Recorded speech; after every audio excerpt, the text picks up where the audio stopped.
Tahir Hamid Giling dans le Tibesti, le président du comité de gestion et de prévention des inondations a effectué une visite de terrain. Le comité est venu compatir avec les victimes des terribles inondations dans la région. À Sarre, le fleuve Barco est incontrôlable. Cette étendue d'eau se déverse dans la ville à la suite de fortes pluies. Les sinistrés se comptent par centaines. Et puis la mairie de N'Djamena amende son budget remanié. Le conseil communal de la ville de N'Djamena s'est réuni en session ordinaire vendredi.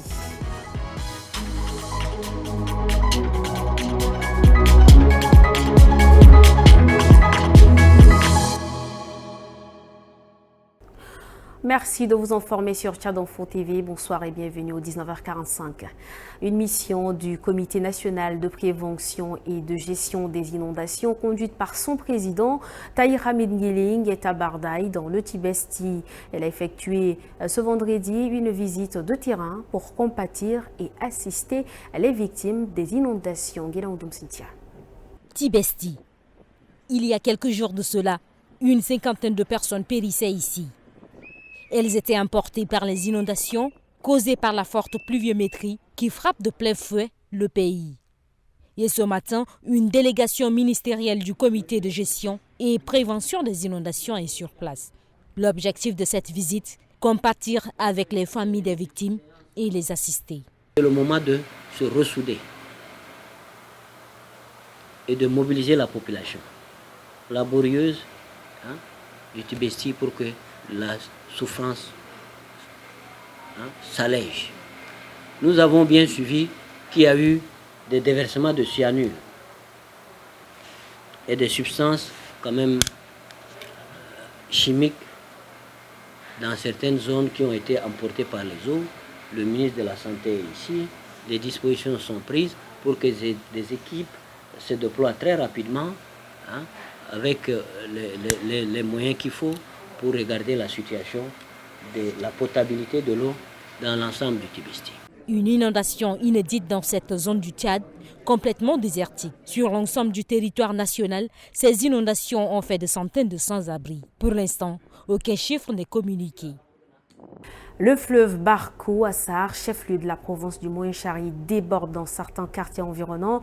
Le gouverneur de la dite province a effectué le déplacement. Les sinistrés se comptent par centaines. Reportage de Farel Brian Doukoula, rendu par Bikoutou Junior. En 3 jours, cette concession s'est transformée en un mi-lac.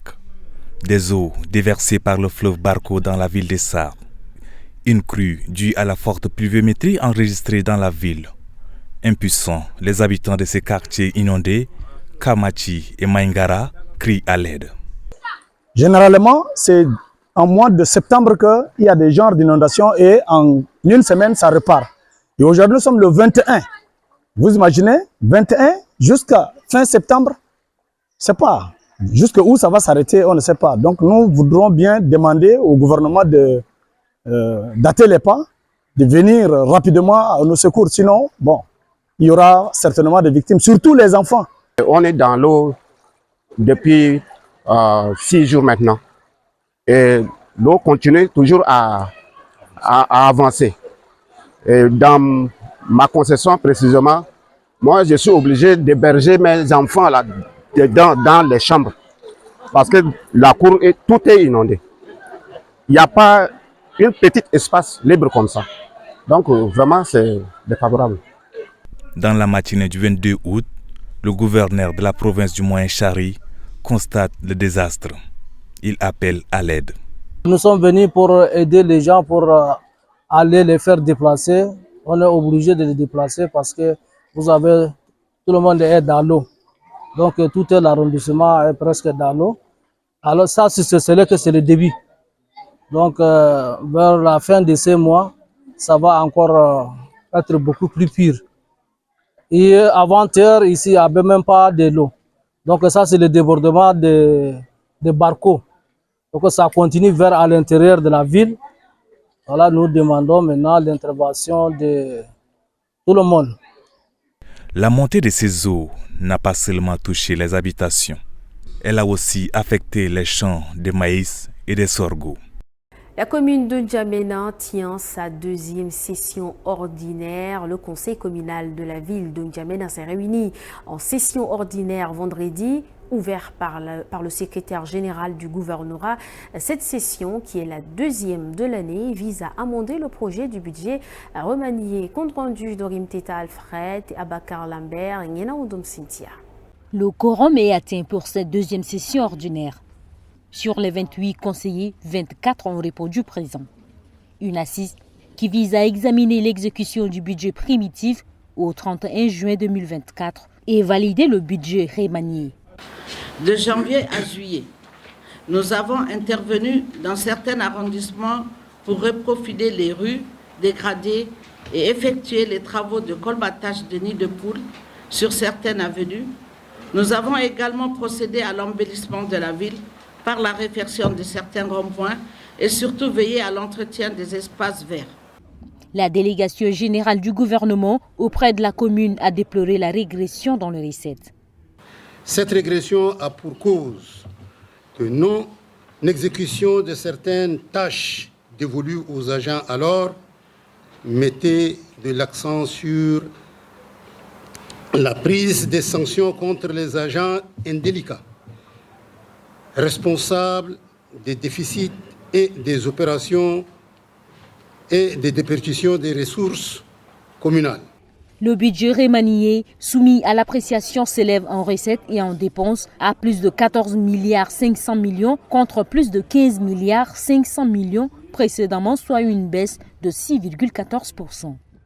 L'Ordre national des architectes du Tchad a organisé un atelier de validation de la loi sur l'architecture au Tchad ce vendredi au CEFOD, un projet qui vise à établir un cadre juridique clair et protecteur pour les architectes tchadiens. Et c'est la représentante du ministre de l'Aménagement du territoire, de l'Habitat et de l'Urbanisme, Riane Adam Saleh, qui a ouvert les travaux. Bailassem Emmanuel. Ce projet de loi soumis à l'approbation des architectes ce matin vise à établir un cadre juridique clair et protecteur pour les architectes tchadiens, tout en garantissant que les projets architecturaux répondent aux normes de qualité, de sécurité et de l'esthétique. La loi sur l'architecture que nous allons examiner aujourd'hui représente une avancée significative vers la reconnaissance de notre rôle en tant qu'architecte ainsi que l'importance de notre contribution à la société. Cet atelier qui durera 2 jours réunit les ingénieurs, les urbanistes, les avocats, les huissiers, les médecins et des experts comptables. Une jeune fille de 15 ans a été droguée et violée par un homme de 30 ans à Kilo.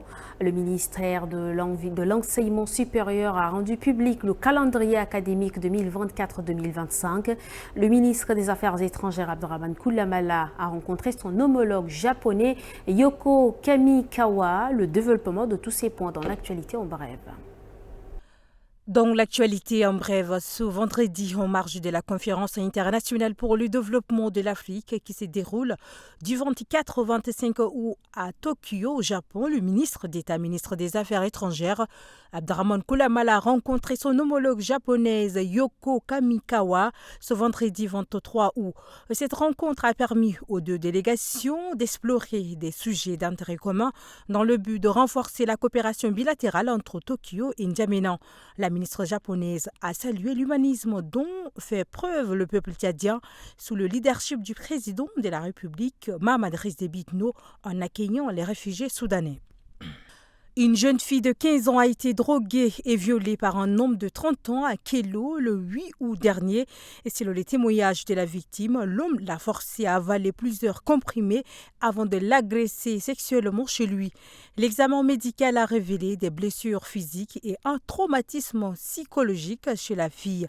Le présumé auteur a pris la fuite après les faits et se serait réfugié auprès de sa mère à Bangor. La mère de la victime réclame justice et demande que l'homme soit arrêté et poursuivi pour ses actes.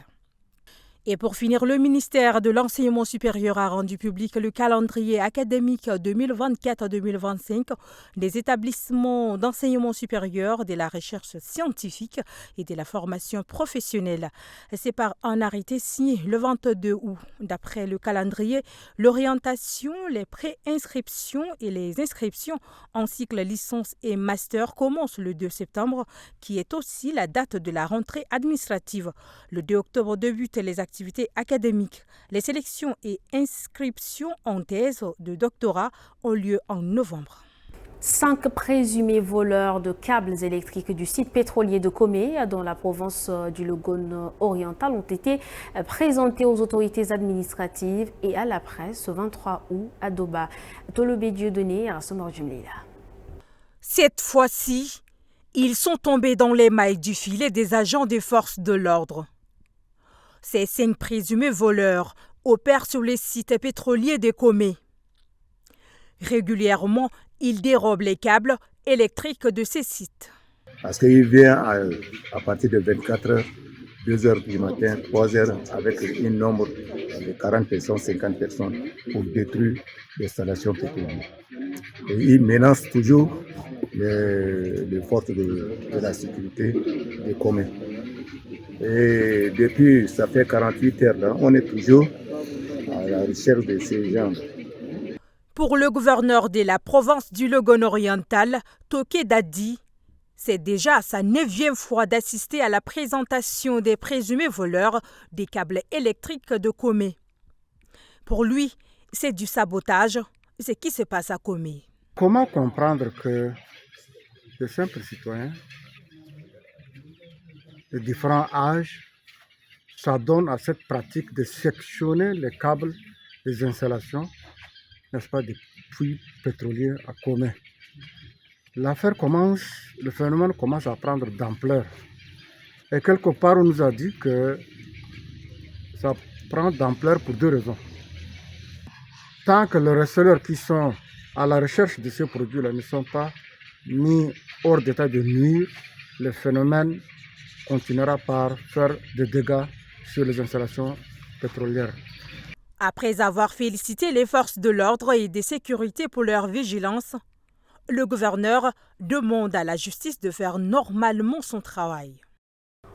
Au crochet de cette édition, en pleine capitale, notamment dans le 7e arrondissement de la ville de N'Djamena, difficile de circuler à cause de l'impraticabilité des routes.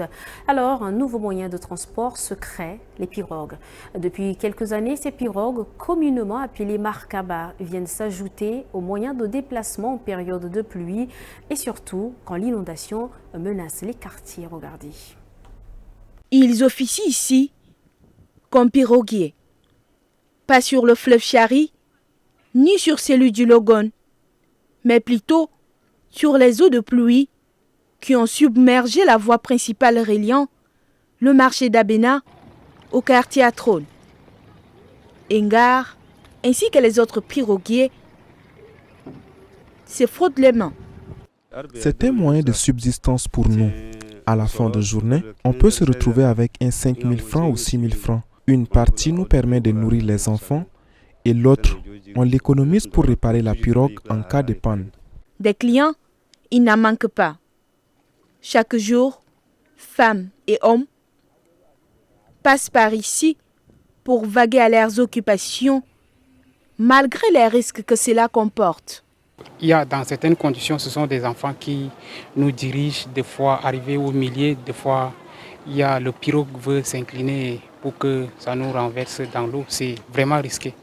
Dans tous les cas, il y a toujours le risque. Peu importe si on préfère de prendre le cas ou la pirogue, c'est la même chose. Mais de préférence, la pirogue aussi, c'est un moyen de déplacement qui nous permet aussi de déplacement qui est un peu le raccourci par rapport à notre habitation.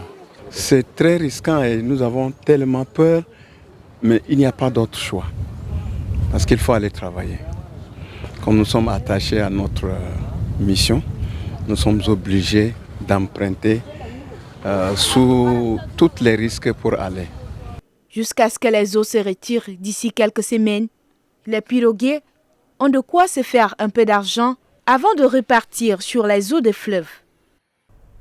Le reportage de Ndoumana Ezekiel rendu par Aimé Dolinassou, et c'est ici que se referme cette édition. Merci à vous, chers téléspectateurs, de l'avoir suivi. Excellent début de week-end à tous.